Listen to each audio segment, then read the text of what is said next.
Good afternoon. This is Councilman David O. Thank you for joining me once again. It's In the Know with David O. here on WWDB 860 AM. We have a couple of very sharp gentlemen. They are, at the top of the food chain when it comes to what they do. And they share something in common. They're both U.S. Army Special Forces officers, both retired. You know them as Green Berets, and so they add that additional element to the work that they do. And what they do is in two different areas, but they've come together to address the issue of serving veterans, in particular through a pilot program that deals with combating suicide, homelessness, and substance abuse. Well, that's a subset of a lot of other people that have the same problems, struggle with the same issues. And so the question that we're going to discuss is, can technologies really help combat in a really impactful way the fight against suicide, homelessness, and substance abuse in the veterans community and possibly everywhere else? Well, our show is brought to you by Weinerman Pain and Wellness. They do a great job, and they obviously care because in addition to the service they do, they also fund programs like this, where we try to bring you important information from a pretty neutral point of view through the experts that we bring onto the show. Last week we did that with an interview of Dean Miller, President and CEO of Philadelphia Alliance for Capital and Technologies, fostering growth and innovation. And Chris Wink, he's the co-founder and publisher of a magazine you might not have heard of. It's called Technically, and they are behind Philly Tech Week and Tech Week in Baltimore and a bunch of other things. They are social entrepreneurs and journalists. And I say that because you can listen to their interview, if you missed it, by going to www.wwdbam.com. That's a lot of W's, so let's skip the first three and just say go to www.dbam.com. If you want to see video, and a few of them are not up right now, but you can go to my YouTube page. It's In the Know with David O, and actually see what some of the folks talking look like. And it's always more fun, especially when we have musicians and performers on. That's always a lot of fun. If you have any questions or comments, by the way, or if you want to know something, listen, we're going to be dealing with this question in the next show from a physical fitness and nutrition expert, and it's not a question you haven't heard before. How do I get in shape for a wedding or for a trip to the beach, as a woman in about a month? Okay, that question gets asked a lot, but what's the quality answer? And so, if you have a question that you want me to answer, what I try to do is get an expert who will bring substantive knowledge and experience to answering that question. You can send me email at davidoRadioshow@gmail.com.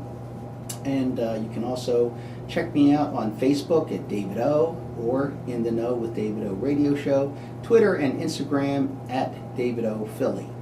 Well, having said that, let me get to our guests. And we're devoting the entire show today to our two guests and the topic they're going to talk about, because the topic entails a lot more, as big as it is, it entails a lot more than just the issue of suicide, homelessness, and substance abuse. And so let me tell you about our two guests. And they've been on the show before, and kind of like coming full circle, they are working together. Colonel retired Tim Williams. He is the executive director of the Philadelphia Veterans Multi-Service Center. They serve more than Philadelphians. They serve everyone in this region, and they do it for free. If you are an honorably discharged veteran, or if you're just a veteran, I'm sure they'll have a way to help you out. So he is just a tremendous asset to Philadelphia, a former colonel in the Green Berets. He is a ranger. He's a jump master. He's held positions of responsibility, including positions at FEMA, Special Operations Command, Special Forces, and other things, artillery, all kinds of stuff. And he has, I think, 3 master's degrees. Is that right, Tim? Yeah, that's right. There's a lot of was's in there, Dave, not his, was. What is there is tremendous humility. He's a very humble person for all of his accomplishments, and he is focused on the job he does. The other gentleman is Mike Manning. Mike Manning is CEO of Carepartners Plus, a technology innovation company that he founded that focuses on healthcare. And he has a fascinating background because he started out as a school teacher and then ended up being a Special Forces NCO, what we used to call in my day combat medic, and very highly trained, and then became a Special Forces officer. So he served in the U.S. Army Green Berets, and then somehow ended up at a hospital where he somehow took over bookkeeping and became the CFO and then the CEO and the CEO of the healthcare system and on and on and on, and then he launches his own company. And so I'm going to start by asking these gentlemen to just, tell you a little bit about themselves. Well, why don't I start with Tim? Well, Dave, obviously I'm not from around here. I'm from Arkansas originally. I live in New Jersey and I work in Philadelphia, so I've had a very complex life. But what I'd really like to say, obviously, is that, I've been trying to manage data for a long time in our organization. And, they talk about data as the next fossil fuel or the next petroleum, that data, you really got to learn how to manage it. And just not out of the blue, but sort of out of left field, Mike come in one day and just said, hey, I want to really help you try to manage your data in conjunction with doing these multiple other IT things that I've been thinking about for a long time. And I'm like, hey man, I got to embrace this guy. So it's been a little bit of a journey to get to this point, but we're in the middle of a pilot right now that is just going gangbusters. Hasn't been all smooth, but that's what pilot projects are all about. And we're making some things happen, and I'm really excited about it.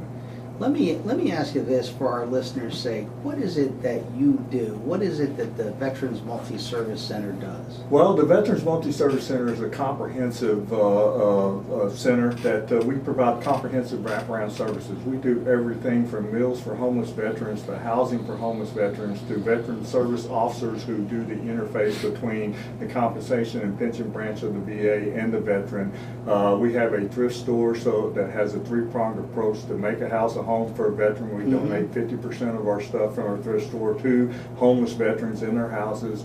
It's also a jobs platform for veterans that may or may not have a resume that they can show that they can that need some help demonstrating that they are dependable and those type of things. We do a lot with veterans with some pretty high barriers, but we're also there for veterans. Anybody that needs a helping hand, we're there to provide it. And that it really is, particularly if you have one day of active duty, we can help you in some manner or another. In terms of scope, just for the folks listening to kind of understand what type of territory you're covering, what kind of weight you're lifting, how many people work at the VMC, Veterans Multi-Service Center, and how many people do you serve? We serve over 3,500 veterans a year. We house over 500 veterans a year. We employ or place in employment about 250 veterans a year, and we job train about 300 veterans a year. And we're in 3 states now. We're a regional organization, but we deliver local services. And I think that's what's key to understand about the Veterans Multi-Service Center is that we are locally focused, and we're all about delivering services to veterans free of charge. And we're all the way out from the New York border down through State College to the Maryland border. We skip a little bit of geography based upon the VA grants that we administer. And then we're in Philadelphia in the 4 counties. We're in the seven counties starting with Burlington and South in New Jersey, and 3 counties in Delaware. So about 29 counties altogether in 3 states. So we've really grown quite a bit in the last 3 or 4 years, but it's all about providing local services to local veterans. And how many people work with the VMC? Well, we have about 130 employees across 3 states and 11 facilities. So it's pretty sizable operation. It is a sizable operation. It runs me most of the time instead of me running it. And I'll say this for our listeners in case they didn't know, but you might guess, bureaucracy. Anytime you're talking about like the Veterans Administration, serving veterans, grants, all that, territories, states, you're talking about a lot of bureaucracy, a lot of accounting, a lot of paperwork.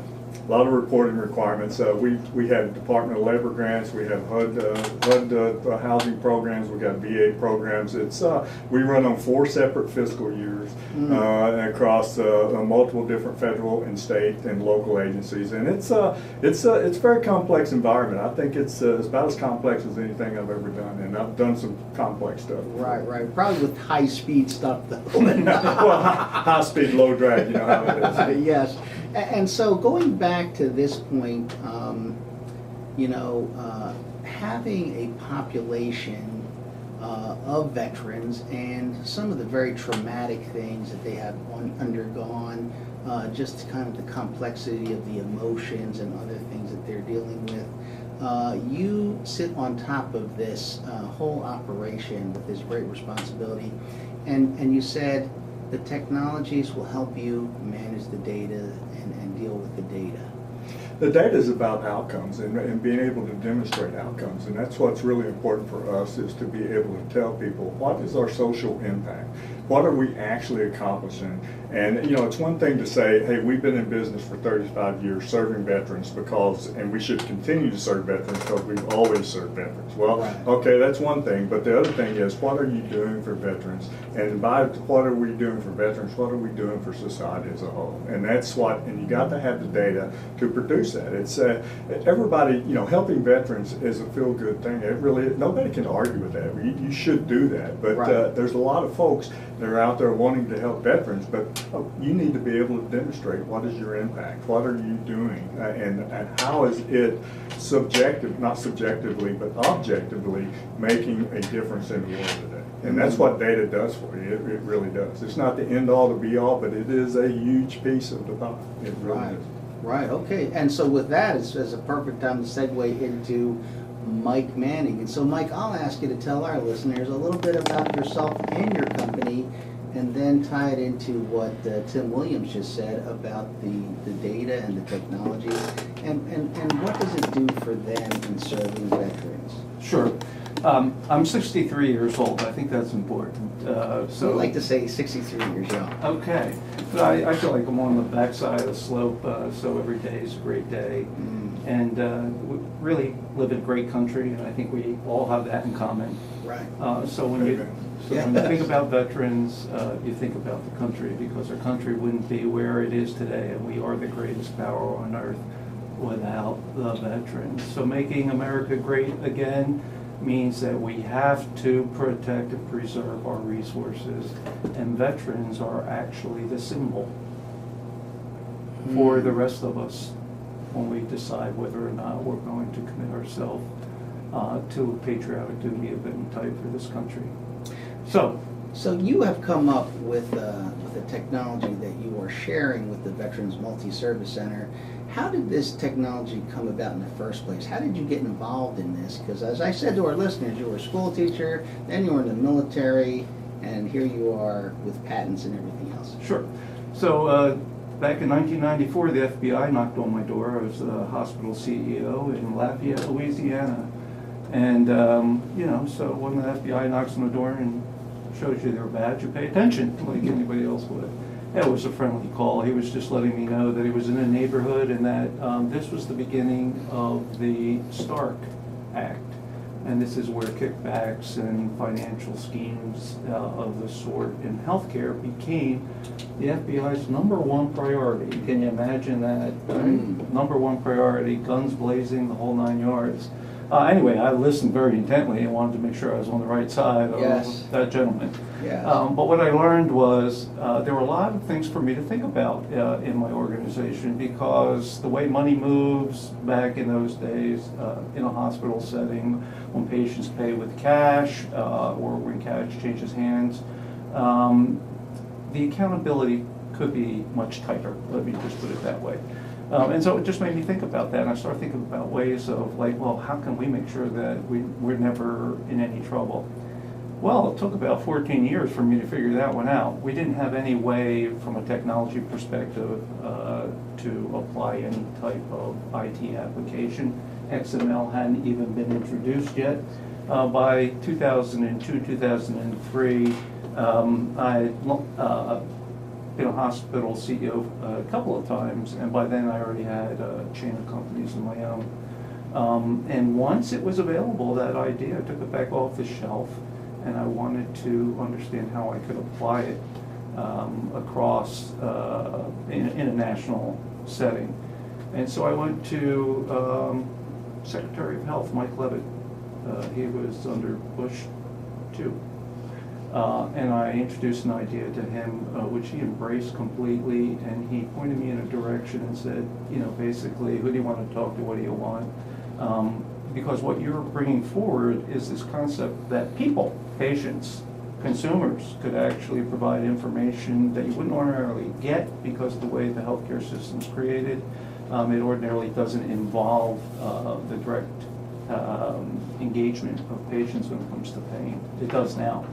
And so he really liked that idea. He was trying to solve some big problems. But that's how we got started. And so we started working with CMS, and it was really conceptual at the time. And before long, they wanted us to do some demonstrations, so we got out in the most challenged environment, public assistance, and we deployed a system where we were demonstrating whether or not people would voluntarily utilize technology, it's such a big word, before leaving the doctor's office. And so we had a landmark study. So we went to Pittsburgh, and 44%, the high water mark at the time was 0.5%, and it was paper-based. That people will provide input, any type of input. We were actually getting them to apply clinical input. We were in competition with the EMR in the sense of for intellectual awareness and attention. There was no market for what we were doing, and so we became an R&D company. And for the next 7 or 8 years, my investors hate hearing that. What we did was we did R&D. And research and development, just in case anybody wants to know what there that you is. go. Yes. And just like your pharmaceutical companies or your medical device companies, it's a long road. You have to do a lot of things because it's the most regulated industry in the United States when you're dealing with human subjects. Right. And so eventually we got to a point where we had demonstrated and actually led the way for something called patient engagement. It's called patient-centered healthcare, patient engagement. There are a lot of different names, but we're now taught in a graduate level informatics classes. So if you go to our website, you'll see on our research page a lot of publications, peer-reviewed journals, types of things that scientists like to see. They don't like to hear the marketing panache and all that. They want to see the data, just like Tim was talking about. And so we were really breakthrough in the applications. It was definitely disruptive because it really displaced a lot of barriers and bottlenecks. You could get information directly from people, and in some cases that was uncomfortable to some of the existing power echelons. But as I was on my journey, there was a councilman named David O. You may know him. Yes, yes. Who invited me to give testimony at one of his hearings about how veterans were being treated here in Philadelphia. And I had to think long and hard about it because I knew that the VA is the largest healthcare organization, basically outside of China, in the world. Mm-hmm. And so any organization that has 382,000, right, a couple divisions, right, 382,000 people work in the VA. So any organization that large really needed to have a tight command and control, as we would say, in the military, line of communication or situational awareness. And so what happened, Councilman, you introduced me to the VA. And at that point, what we understood is that we could introduce our technology into the VA to help veterans with the litany of problems that we listened to for hours and hours on end, and we continue to hear. So yes. That's not to impugn the VA, because they're wonderful people, many of them are veterans, they just have a tough time communicating. And so what we wanted to do is enable the veterans to get their services more rapidly. That's what we Yes. want to do. We want to take away bottlenecks and barriers. And the deeper we got involved, the more we learned, the more we built our system out till we're in the demonstration project that we're in today. That demonstration project that you're in today with Tim Williams, with the Philadelphia Veterans Multi-Service Center, you know, had a step before it, and that is that your technology is one of 7, I think, that was vetted and approved for review by the White House Office of Innovation. That's correct, 6, 1 of 6. 1 of 6, Right, okay. and that evaluation is still ongoing. And so what everyone's waiting for is the outcome, Mhm. as Tim would say, of the data. Right. And so you can see a lot of different things right now that are important things. For example, do veterans embrace it? In other words, will they use technology? Or so I don't even like to call it technology because again, it's a little too complicated. I like to say, you know, do they use a smartphone? Do they use an iPad? You know, do they use a computer? And they're just like anyone else. When they want something, they use whatever device is available to get what they need. One of the things about our system is there are 2 different approaches to it. It's called self-directed, me, the veteran, I want something, I use the device, I ask for it. It's an entitlement that I'm entitled to, so I'm not asking for something that I haven't already earned. Right. And that information goes directly to a paid professional in the VA that was hired to provide that service. Wow, what a novel idea. And so when that information goes to that individual, the veteran, me, I actually am told that it went to David O. Right. And that I can expect that within a certain amount of time, somebody's going to address my issue. You know that's never done. So for a lot of veterans, when you go to the VA, you ask for something, and oftentimes somebody will acknowledge that you're asking for something, but they don't say, hey, within this much time, on this day and that day, you're going to receive this or that. And if you don't, guess what your options are? You don't have to do anything. We're going to automatically move this up the chain. Mhm. Now, I say that we're all 3 military, ex-military members. When we were in the military, I can remember being in E1 all the way up to in 03. And when I was asked or told what to do, I did it. Right? I didn't think twice about not doing it. There were no exceptions, otherwise there were consequences. Right? Absolutely. And nobody asked me nicely. I don't remember you ever asked me nicely to do anything. But long story short, Lots of grumpiness there. there you go. Right? Just do what I say. Don't ask what I tell you to do. So, you know, I've been very curious about why veterans have to struggle when they ask for what they're already entitled to. And I've always been dismayed at hearing the tone of voice that's used oftentimes with veterans, particularly those that are more challenged, the Right. homeless, okay, Right. those that are having difficulty, whatever reason. And I just know that that's not appropriate. And so what our technology allows for, our software, is for a veteran to access services without ever having to talk to anyone until it comes time for the actual service to be delivered. So that's one way. The other way is what we call provider directed, which is what's going on in Colonel Williams' organization.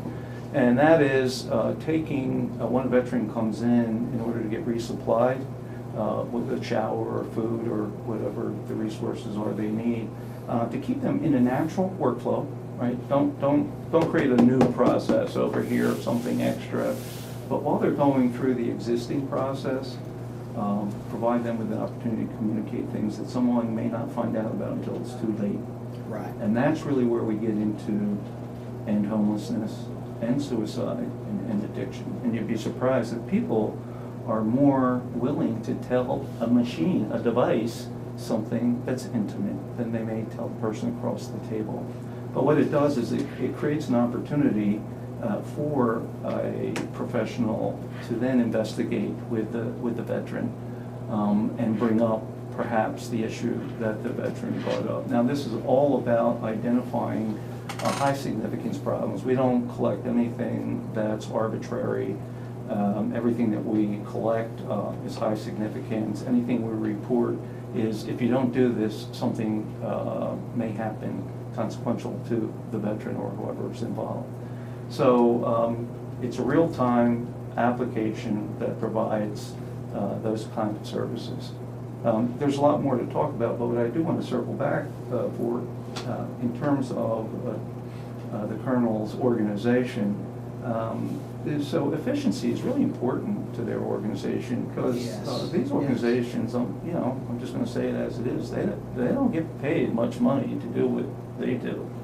And so they've got to like split that dollar in 10 different ways to help that veteran, because it's going to the veteran.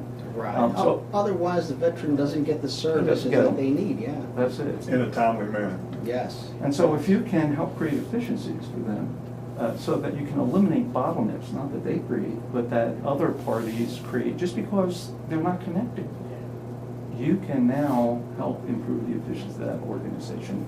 Okay, well, listen, we're going to continue this discussion right after this commercial break, so stay tuned. All right, and we are back. We're talking to Colonel Retired Tim Williams. He's the Executive Director of the Veterans Multi-Service Center in Philadelphia and 3 other states, part of 3 other states, so he's quite you know, I couldn't even say regional. He's multi-state.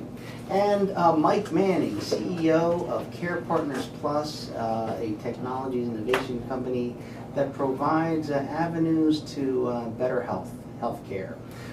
We are talking about technology and how technology can facilitate, help, and significantly impact these 3 problems that is being tested in a pilot program with the Veterans Multi-Service Center. That is homelessness, suicide, and drug abuse, substance abuse. Let me shout out a couple of things before we continue our discussion. The first is that we're in our 4th annual PHL Live Center Stage, and that's brought to you by Coors Light. Coors Light is a sponsor, so the key thing that you're hearing is it's not funded through your tax dollars. So listen, it's privately funded through the generous contributions of organizations like Coors Light.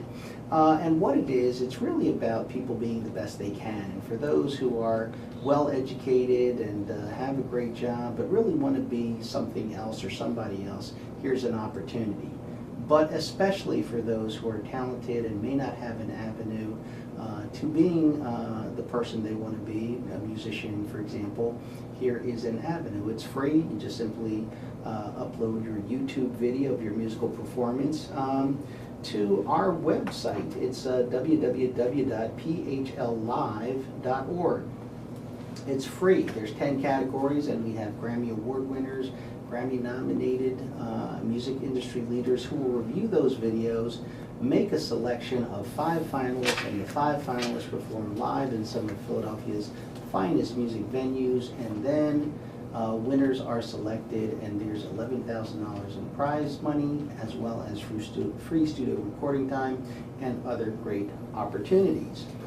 Staying on the same subject of the creative arts economy, if you're not a musician, but you're a filmmaker or want to be a filmmaker, one of the big problems that everyone's going to have to face once you get past your talent and ability is, how do you finance that? How do you produce it and distribute your film? And so I invite you to a free discussion of experts on how to finance, produce, and distribute your film. This is going to be on Thursday, September the 28th, 6 p.m. to 8 p.m. at Community College of Philadelphia at the Bonnell Building, 17th and Spring Garden. We have 4 experts, including Alex Murphy. He is an attorney with 35 years experience who focuses on entertainment, the business of entertainment, and he's been involved in financing everything from super major motion pictures to local, as he says, indigenous films. We've heard that word, indigenous, right? Indigenous. Right. So local films and documentaries, as well as Gabriella Watson Arazo. She is a international documentary filmmaker. She's an adjunct professor at Temple.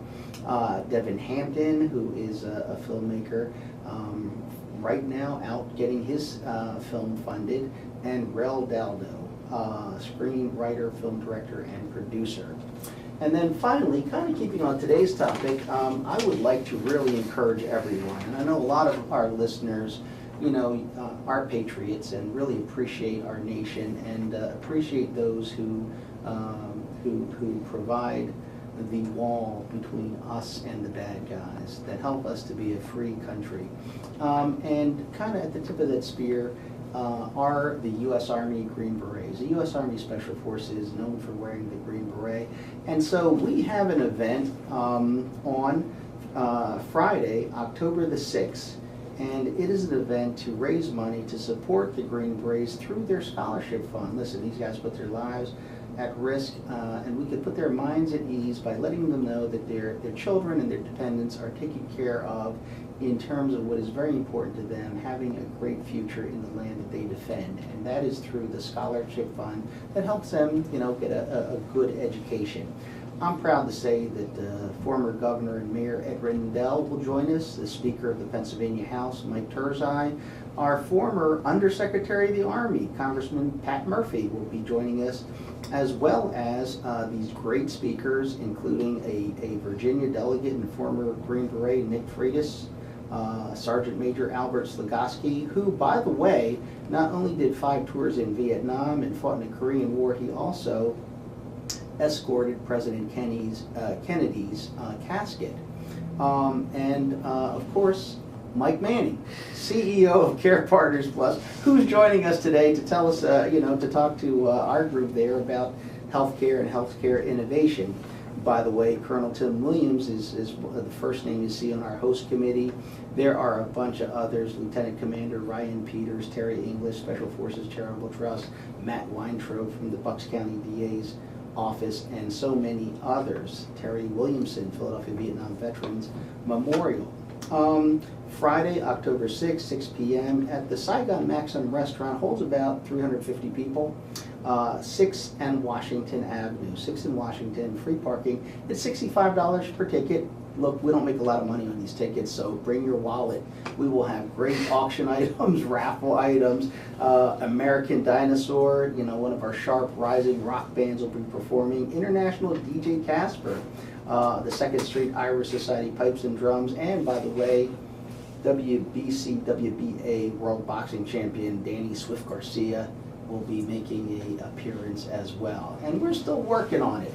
I'd like to thank many of the people: AT&T, Verizon, Wells Fargo, PECO, Transport Workers Union 234, American Heritage Federal Credit Union, 82nd Airborne Philadelphia Chapter, and Carepartners Plus, among others, for supporting this event. Joe Bucci Jewelers, donated $1,000 worth of jewelry to be auctioned off. And so listen, this will be a fun event with a lot of happy people at the end. So please take time for the Green Beret fundraiser. Well, let me get back to our guests. We were listening to Mike Manning talk about the technologies, what they do. Let's go back to Tim. Tim, Mike was talking about the technologies, what they can do. And so as you were talking about what you do, what your organization does, over 100 people working in 3 different states, serving over 3,000 veterans, the technology is helpful in what manner? Well, it's helpful for us to be able to break down stovepipes and share information, and you hear those type of things all the time. But we have multiple programs that are administered in multiple different ways, and our job is, or one of our biggest challenges is to tie those programs together into a system so that we can take a veteran wherever he or she is, move them through a system, through a process, to an outcome, rather than just helping them. For instance, they need housing. We help house them, then we are in a housing program and we basically forget about them. And next thing you know, they could come out as part of a recidivism rate that they tells us that there's recidivism, and they're out of the house again. But we haven't put them in an employment program to help them sustain housing. Oh, by the way, they have medical issues that need to be looked at, or mental health issues, or those type of things, or they have benefits that they are entitled to that they have not filed for, those type of things. So cutting down the stovepipes between those programs are important. And it's also important that if we serve a veteran, that veteran's data is available to other programs also who may need to serve that veteran in the future, so that we're not duplicating work. We're not, replicating the same services to the same veteran all the time. So it's a matter of efficiency as well as a matter of effectiveness. And we're very effective, I think, at delivering services at the point of need to a veteran, but it's taking it to that next level and making it more efficient and more timely. That I think that and being able to demonstrate to the public what the social impact is, I think, is key too. So it's the data management is key to the future of the really delivering social impact. Well, one of the things that the Veterans Multi-Service Center is known for, and particularly, might I say, under your leadership, is getting the job done, getting it done in a timely fashion, and I think that's the reason you've grown. But on top of that, what we can see is that the VMC is always looking for the next way of being ahead of the curve. And so how did this pilot program come about? Because not everybody would do a pilot program, as busy as they are with the entrenched workforce and paperwork and problems and issues. Well, we've been looking for a way to better our data management, or make to get a toehold in the data management field, and do something more than just hand jam numbers, basically. And that's the way we've been doing things in the past is paper, gathering numbers 1, 2, 3, 4, 5, and at the end of the month I get a data roll up. But it's been for folks, it takes you a week and a half to collect it, those type of things, instead of being able to basically pull data to match what it is, that outcome that you're trying to see if you've been effective or not. Yes. And the key to data management is it may not always tell you what you want to hear. That's the real issue. And I think a lot of times if you have too many in a manual process, a lot of times you get the information that you want to hear rather than the information that you need to hear. So we were looking for a way to better manage data, and Mike came in and said, look, you're an organization that touches a lot of veterans, and we're looking to utilize data and move to break down barriers and choke points and those type of things. And I said, hey man, that sounds exactly like what we've been wanting to try to do, and we're in. So that's we're about halfway through, I think. Okay, question for both of you. I mean, and for our listening audience, listen, veterans is a whole big world, and there's so many successful veterans, so many wealthy and veterans. But you guys in particular are dealing with veterans who really rely on the system, who really need this system, don't always get what they need, and sometimes, in some cases, are very poorly served by the system, in part through no fault of their own, and sometimes in part through no fault of their own, but because they have difficult issues that they're dealing with. And so when you look at the challenges of the population that you're serving and needing to motivate those people who serve them, not by the way just in your system, but throughout the VA healthcare system and benefit system, what are some of the challenges that you think these technologies can really help you in dealing with the veterans population that you serve? Well, I think prevention is key too, as to work towards things like raising red flags about folks that are susceptible to opioid abuse or to suicide ideations, yes, or to homelessness, and prevention. And I think that's preventing things rather than reacting to them are key. And we have multiple systems set up.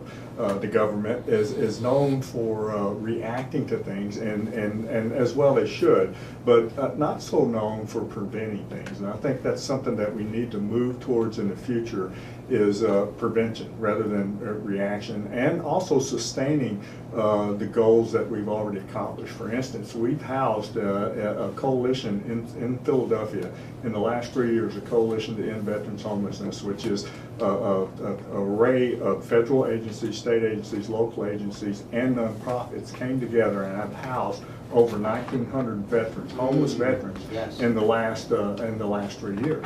But now we're facing recidivism rate that's closing in on 20%, and we also want to sustain those folks in housing. It's not just it's housing only, it's housing first, not housing only. And you just don't house someone and then say, okay, check that block, they're housed, and move on out. So being able to share information, move information quickly, and to be able to raise flags in prevention indicators, I think on certain, so you can intervene or in an early enough time to catch someone before they're completely down and out, I think is critical, and that's where this system comes into play seriously.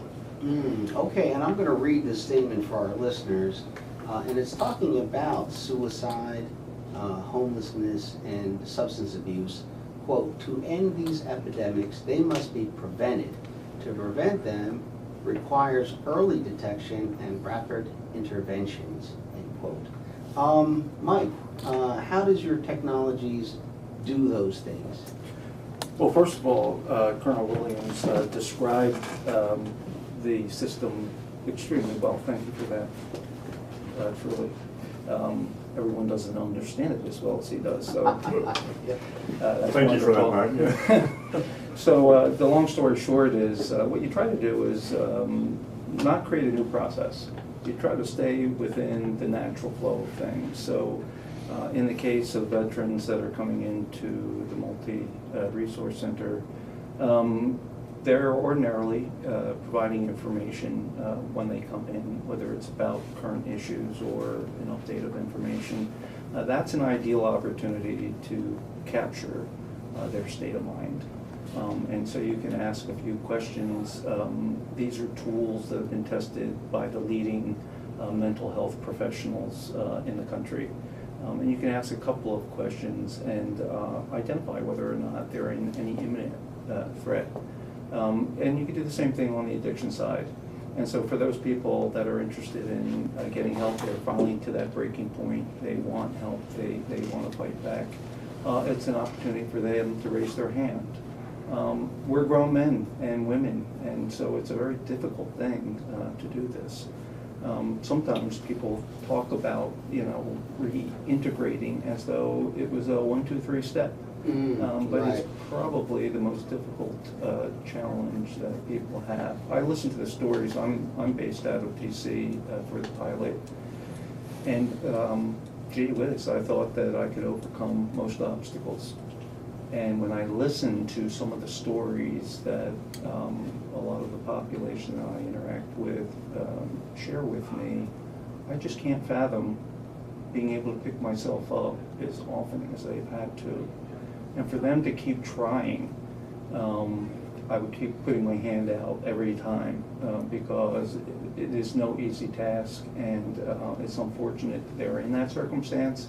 But technology is really the answer, because you don't have enough people to spread through their day-to-day life and be able to capture the information when it's vital. So Right, automation right. does that for you. Yeah, and let me say that as you're talking, I'm thinking about another problem that I'm kind of faced with, and that is the opioid heroin epidemic that we're facing. And the problem that we run into is it's really when a person is ready for help that we need to be able to serve them, and that window is short. Sometimes they're ready for help today, and 3 days later they're not ready for help. And there's so much bureaucracy and problems in them even being identified and finding a bed, and but as you said, listen, if they had a device, or there was someone with a device, they could press a button and it says, I need help and I'm ready for help, and we could pick them up right then, because they're more likely to be successful. And so, in a way that I think many people can understand, the technology really, it's not replacing people, it's really identifying in a way that we can actually serve who is ready, who needs what, and to be able to track it and be accountable. And as Tim said, you know, hey, the data is the data. It doesn't lie. You can't change it. It tells you what happened, and sometimes things that you didn't expect. Sometimes you don't want to see it, but it helps guide you to the best services. Tim, is that your experience in this? How is this pilot? What do you see happening with this pilot? Well, I tell you, the first thing I saw happening with it was that there was a little reticence, you know, from our folks. Change is tough, and Yes. driving change is, getting folks to take ownership of change is a little tough too. But you know, so we had some folks that are going, well, I don't know, we've been doing pretty successful at what we've been doing for years, so why do we need to do this? Right. And the answer is, well, why do we not need to do it? Right. You know, because you do have to stay up with what's happening, and data is and gathering data and using data and manipulating data and getting data to tell the true story is something that you know is coming into its own right now, and we've got to be part of that. So and so folks were a little reticent to start with, but now they've embraced it completely. We've overcame a couple of 3 issues that we had with the startup. There's startup cost involved with everything, and Yes. And that we've overcome those issues, and we've hit mid-stride now, and I think that it's going really well. I don't know exactly what it's going to tell us. That's what we're waiting on is the results of the pilot. So, but I'm excited about it. I really am. I think it's the wave of the future. I think it's necessary for us to be able to do things to get more agility in our process.